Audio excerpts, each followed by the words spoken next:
Hello students, welcome to our channel Daffodils Classic. This is Rani Rai.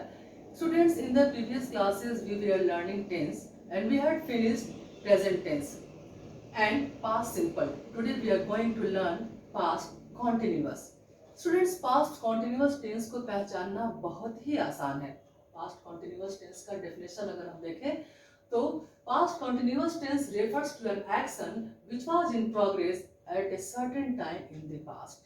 की definition कहता है कि कोई भी काम पास्ट में एक निश्चित समय में प्रोग्रेस में रहता है, कंटिन्यूएशन में रहता है, तो ऐसे सेंटेंस को हम पास्ट कॉन्टिन्यूअस टेंस के नाम से जानते हैं या पहचानते हैं।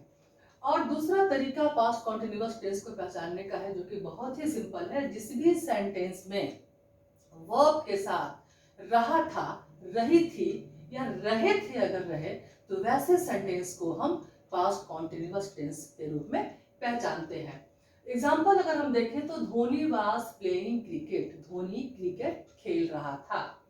द चिल्ड्रन वर लाफिंग, बच्चे हंस रहे थे। आई वाज ईटिंग या आई वाज हैविंग डिनर, मैं खाना खा रहा था। तो इस तरह के सेंटेंस जिनमें रहा था या रहे थे लगा हुआ है, तो हम इन्हें पास्ट कॉन्टिन्यूअस टेंस के रूप में पहचानेंगे या जानेंगे। अब इसका स्ट्रक्चर हम देखेंगे, ठीक है। इसका स्ट्रक्चर जो है उसमें सबसे पहले सब्जेक्ट, उसके बाद वाज और वर, और उसके बाद वर्ब में आईएनजी, देन आफ्टर ऑब्जेक्ट। अब यहाँ हम देखेंगे इस सेंटेंस में कि धोनी, धोनी हमारा क्या है, सब्जेक्ट है। उसके बाद वाज वेयर, तो वाज वेयर में क्योंकि धोनी हमारा सब्जेक्ट सिंगुलर है तो धोनी के साथ वाज लगा हुआ। अगर सब्जेक्ट सिंगुलर होता है तो हम उसके साथ ऑक्सिलरी वर्ब के रूप में वाज लगाते हैं, और अगर सब्जेक्ट हमारा प्लूरल होता है तो वहाँ ऑक्सिलरी वर्ब के रूप में वर लगाते हैं। उसके बाद वर्ब का हमारा आईएनजी फॉर्म है और उसके बाद ऑब्जेक्ट है क्रिकेट। तो ये सेंटेंस क्या बन गया, इस स्ट्रक्चर पे ये सेंटेंस जो है वो पूरी तरह से फिट हो रहा है। Dhoni was playing cricket, Dhoni cricket खेल रहा था। ये पास्ट कॉन्टिन्यूअस टेंस का एग्जाम्पल है। तो इस स्ट्रक्चर पे जितने भी सेंटेंस है पास्ट कॉन्टिन्यूअस टेंस के सेंटेंस को अगर हमें लिखना होगा तो हम उसे इसी स्ट्रक्चर पे लिखेंगे। अब हम देखेंगे कि पास्ट कॉन्टिन्यूअस टेंस को हम लोग इंटरोगेटिव में कैसे चेंज करते हैं, उसको निगेटिव में कैसे चेंज करते हैं। लेकिन इससे पहले आप लोग बेल बटन दबा करके वीडियो को सब्सक्राइब कर लीजिए, चैनल को, वीडियो को लाइक कर दीजिए और शेयर कीजिए। चलिए हम लोग आगे बढ़ते हैं।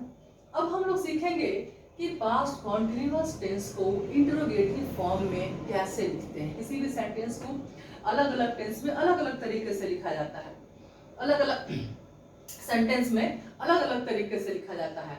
अब हम इंटरोगेटिव सेंटेंस में आएंगे। इंटरोगेटिव सेंटेंस का मतलब क्या होता है, पिछले क्लासेस में भी हम लोग जान चुके हैं कि जो वाक्य प्रश्नवाचक होते हैं, जिसमें किसी भी तरह का प्रश्न पूछने का संकेत मिलता है, उसे हम इंटरोगेटिव सेंटेंस कहते हैं। जैसे वाज धोनी प्लेइंग क्रिकेट, क्या धोनी क्रिकेट खेल रहा था। अब इसका पहले हम लोग स्ट्रक्चर देख लेंगे। इसके स्ट्रक्चर में जब सेंटेंस को हम लोग इसको अफर्मेटिव कहते हैं, इस सेंटेंस को हम लोग क्या करते हैं, अफर्मेटिव। अफर्मेटिव सेंटेंस उसको बोलते हैं जो सिंपल सेंटेंस होता है, जिसमें ना तो क्वेश्चन पूछा जाता है और ना ही वो वाक्य नकारात्मक होता है।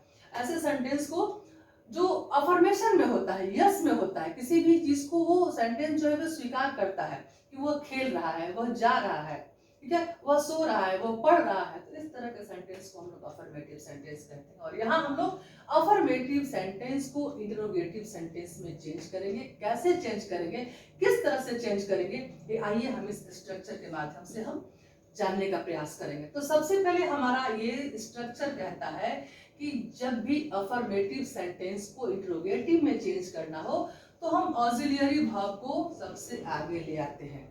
अब यहाँ हमारा ऑक्सिलरी वर्ब हमारा पास्ट कॉन्टिन्यूअस में क्या लगता है, तो सिर्फ वाज और वर लगता है, इसके अलावा कोई ऑक्सिलरी वर्ब यहाँ पे नहीं लगता है, ठीक है।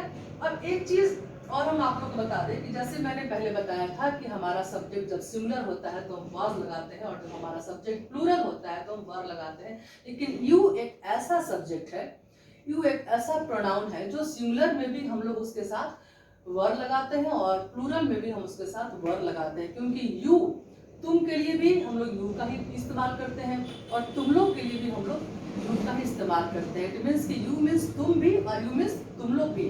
तो यू जो हमारा प्रोनाउन है वो सिंगुलर के लिए भी यूज होता है और प्लूरल के लिए भी, और यू के साथ हर हाल में वर ही यहाँ पे ऑक्सिलरी वर्ब के रूप में यूज होता है। तो हम देखेंगे कि यहाँ पे धोनी वाज प्लेइंग क्रिकेट, इसको हम अगर इंटरोगेटिव में चेंज करेंगे तो क्या हो जा रहा है, वाज धोनी प्लेइंग क्रिकेट। क्यों हो जा रहा है, क्योंकि पहले हमारा स्ट्रक्चर क्या कह रहा है कि पहले हमारा वाज वर्ब आएगा, हमारा ऑक्सिलरी वर्ब आएगा, उसके बाद सब्जेक्ट आएगा, उसके बाद वर्ब का आईएनजी फॉर्म आएगा, और उसके बाद लास्ट में ऑब्जेक्ट या कोई अदर वर्ड आएगा। तो इस तरह से हमारा ये सेंटेंस बन गया। अब इंटरोगेटिव बनाने का एक और तरीका होता है। ये तो तब हुआ वाज धोनी प्लेइंग क्रिकेट, या धोनी क्रिकेट खेल रहा था। इसका आंसर यस में भी हो सकता है और नो में भी हो सकता है कि धोनी क्रिकेट खेल रहा था या धोनी क्रिकेट नहीं खेल रहा था। तो यस में भी इसका आंसर दे सकते हैं और नो में भी इसका आंसर हो सकता है। लेकिन अगर इसका आंसर यस और नो में नहीं होकर के कोई और इसका अदर आंसर होता है, तो उसके लिए हम लोग क्वेश्चन क्या बनाते हैं, उसके लिए हम लोग WH फैमिली का वर्ड लगाते हैं। WH फैमिली के वर्ड में क्या क्या आता है, तो वाई, वेन, वेयर, इस तरह के जो वर्ड्स हैं उनको हम लोग WH फैमिली का वर्ड कहते हैं, जिसमें हाउ भी आता है। हाउ भी आता है, हाउ चूंकि WH से स्टार्ट नहीं होता है, लेकिन इसके बावजूद हाउ को भी हम लोग WH फैमिली के वर्ड्स में डालते हैं। तो WH फैमिली के जो वर्ड्स होते हैं सारे क्वेश्चन वर्ड हैं, ठीक है। हाउ मतलब कैसे, व्हेन मतलब कब, व्हाई मतलब क्यों, वेयर मीन्स कहाँ।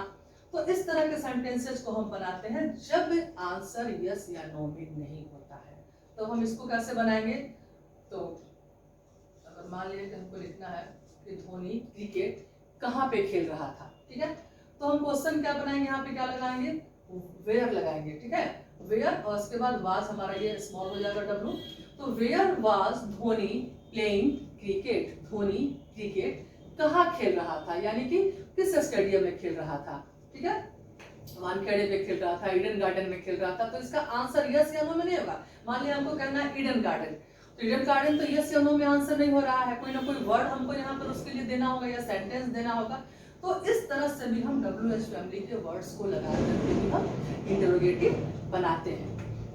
अब यहाँ देखिए second, I was the children were laughing. अब यहाँ क्या हो जाएगा, फिर हम लोग वाज वेयर को स्ट्रक्चर को देखेंगे। स्ट्रक्चर को देखिए, इसको स्ट्रक्चर को याद भी करना होगा।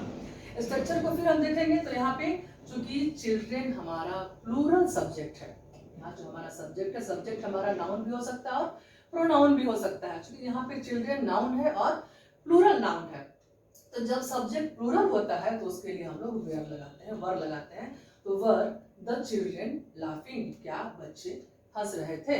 अगर हम यहाँ कहें कि बच्चे क्यों हंस रहे थे, तब हम क्या करेंगे, अब यहाँ पे हम लोग वाई लगाएंगे, WH फैमिली का वर्ड है, और तब ये हो जाएगा W स्मॉल हो जाएगा, why were the children laughing, बच्चे क्यों हंस रहे थे। तो इसी तरह से हम इसको बनाएंगे, आई वाज हैविंग डिनर। इसको जब हम इंटरोगेटिव बनाएंगे तो फिर क्या हो जाएगा, हमारा वाज जो है ऑक्सिलरी वर्ब ये आगे आ जाएगा और सब्जेक्ट हमारा उसके बाद हो जाएगा, ठीक है। आई वाज फिर क्या हो जाएगा, वाज आई, ठीक है। ये दोनों का प्लेस जो है वह एक्सचेंज हो जाता है। तो वाज आई हैविंग डिनर, क्या मैं खाना खा रहा था, ठीक है। अब हम आते हैं नेगेटिव में कि अफर्मेटिव पास्ट कॉन्टिन्यूअस टेंस के अफर्मेटिव सेंटेंस को नेगेटिव में चेंज करेंगे तो वो कैसे लिखा जाएगा और उसका स्ट्रक्चर क्या होगा। तो पहले हम लोग स्ट्रक्चर को देख लेते हैं। तो इसके स्ट्रक्चर में कुछ नहीं करना है, सिंपली अफर्मेटिव सेंटेंस का जो स्ट्रक्चर होता है उसमें हम सिर्फ ऑक्सिलरी वर्ब के बाद वाज वेयर के बाद यहाँ पे हम लोग नॉट लगा देते हैं। आप यहाँ देखिए, सब्जेक्ट वाज वर्ब, उसके बाद नॉट लगा, उसके बाद वर्ब का आईएनजी फॉर्म और देन आफ्टर ऑब्जेक्ट। अब हम इसको इस पे पुट करेंगे। तो धोनी वाज वर्ब के बाद चूंकि हमको यहाँ पे नॉट लगाना है, तो Dhoni was not playing cricket, Dhoni cricket नहीं खेल रहा था। अब यह है द चिल्ड्रन वर लाफिंग, बच्चे हंस रहे थे। इसका नेगेटिव क्या बनेगा, बच्चे नहीं हंस रहे थे। तो यहाँ हम अपने स्ट्रक्चर पे लाके देखेंगे तो द चिल्ड्रन वर, और हमको वाज वर के बाद नॉट लगाना है, तो the children were not laughing. अब हमारा सेंटेंस है नंबर 3, आई वाज ईटिंग या आई वाज हैविंग डिनर। तो इसका नेगेटिव हम बनाएंगे आई वाज, या फिर हम लोग वाज वर के बाद चूंकि स्ट्रक्चर कह रहा है कि नॉट लगाएंगे तो हम लोग यहाँ I was not having dinner, मैं खाना नहीं खा रहा था। ठीक है, तो इस तरह से हमारा ये आज टॉपिक पास्ट कंटिन्यूअस टेंस हमारा आज कंप्लीट हो गया और हम लोगों ने सीखा कि पास्ट कंटिन्यूअस टेंस का अफर्मेटिव फॉर्म क्या होता है और इसका इंटरोगेटिव फॉर्म क्या होता है और इसका नेगेटिव फॉर्म क्या होता है। इसके साथ ही हमारा आज का ये टॉपिक कंप्लीट होता है। और आप लोगों को फिर से मैं एक बार याद दिला दूं कि आप लोग बेल बटन दबा करके चैनल को सब्सक्राइब कर दीजिए, वीडियो को लाइक कर दीजिए और शेयर कर दीजिए। Thank you.